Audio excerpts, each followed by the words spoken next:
we've shown the kids this highway sign. You've seen it? Okay. And below this English sign, there's a sign that has a word in Spanish that's ostensibly a translation. What do you think it says? Cuidado. That would be good. Danger. Okay.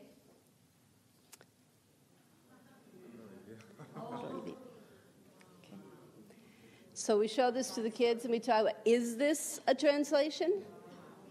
If it isn't, what's going on here? What are the assumptions about who the English-speaking audience is and who the Spanish-speaking audience is, and why is it relaying a different myth? Immigrants are prohibited.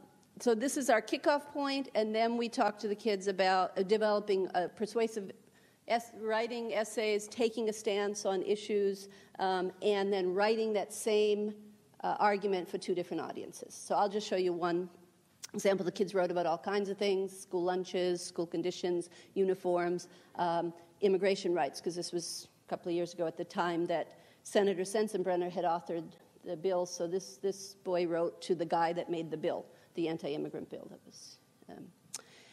so here's his essay to Senator Sensenbrenner. He says, I believe immigration rights are important.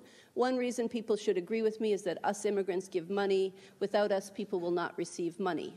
And you can read it for yourselves. I think you'll notice I boldened some terms, and partly to look at how this boy is positioning himself. Is he seeing himself as part of the us or part of the them? And he actually oscillates. At times he's part of the us Americans and us people, us immigrants, you Americans, and then sometimes it's they, those immigrants. Right? And I raise this because in talking about transcultural dispositions and being open to different perspectives and moving flexibly across borders, cultural and linguistic borders, we shouldn't underestimate the complexity of that and the positioning challenges that it brings. Just like Sammy, translating for the rich woman and the workers, was caught, how did he want to be seen by both sides? When we ask kids to move across these borders, we're asking them to position themselves in relation to these different audiences as well. And that's part of what makes it particularly complex. So here's his essay to Senator Sensenbrenner. Here's his essay to a friend. And you can see how he shifts register. He shifts some vocabulary. It's what up, dog? Don't you think this new immigration law is messed up? If you don't, you're messed up. First, you need to hear about this law. He also shifts the way he structures his basic argument structure is the same, but the way he engages his friend in listening. First, you need to hear about this law. I got a few reasons that might help you change your mind.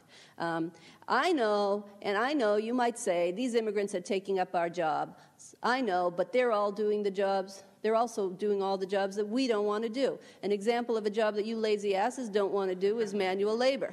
Okay? All right.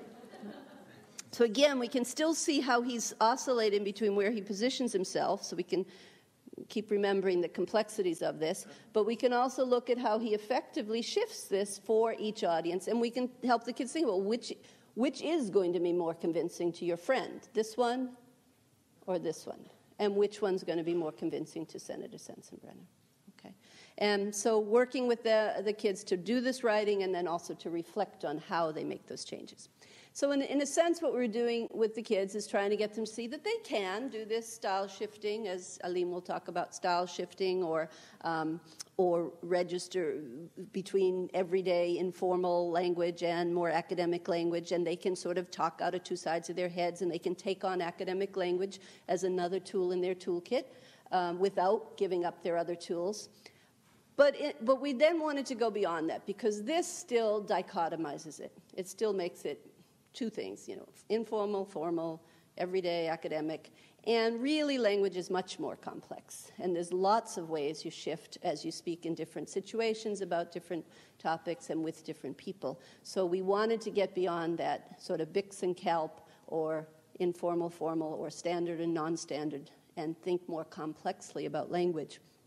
So that's where we introduced to the kids this notion of repertoires of linguistic practice, and had them think about all the ways that they use language across the course of their lives, different situations, how they adapt, how they use language in those. We had the map, particular practices. So, for example, a boy talking about video games, how he talks, who he talks with, even how he dresses, how he presents himself in that situation.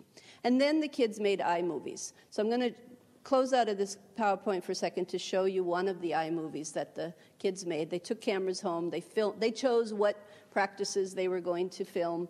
They brought it back, edited it, put it together, and presented these iMovies. They gave a name to each of their repertoires. You'll see the names in it. And then they had to do some reflections at the end about how they use language. So I need to close out, so I'll just show you my last slide before I show you the video, just to argue that I really think there's an imperative here to shift our thinking about language and what we're trying to do to prepare kids. We're preparing them for arguably an increasingly globalized or intercultural world, but also as well as for a new world economy where we don't really know what we're preparing kids for. We don't know 20 years down the line what the expectations in terms of literacy and language skills will be, or even what jobs will be available.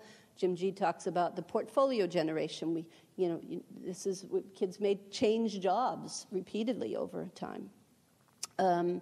And increasingly diverse multimodal communication opportunities and demands.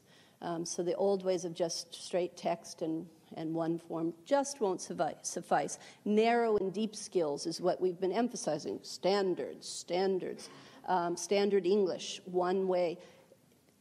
And it's not to discount the power of deep knowledge of one language form, but what about breadth and flexibility? What if we valued that, the ability to move more than to just be very deep in one way?